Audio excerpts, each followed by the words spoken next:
কাঁকরোলের এই রেসিপিটা আপনাদের কেমন লাগে একবার একটু দেখুন তো। প্রথমে কাঁকরোলগুলো একটু পুরু আর চাকচাক করে কেটে নিন।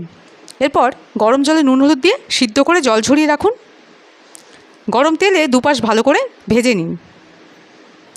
এরপর পেঁয়াজ মিক্সিতে পেস্ট করে তার সাথে নুন হলুদ লঙ্কার গুঁড়ো মিশিয়ে মশলার পেস্ট তৈরি করে গরম তেলে ঢেলে কষিয়ে নিন। কষানো হয়ে গেলে জল দিয়ে আবার একটু কষান।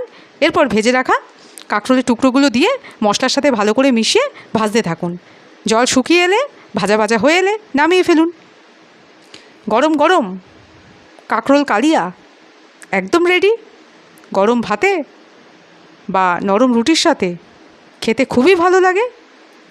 তবে রান্না করার আগে আমার চ্যানেলের ভিডিও সেকশানে গিয়ে ডিটেলসে একটু দেখে নেবেন রেসিপিটা। এবার খাওয়া শুরু করুন।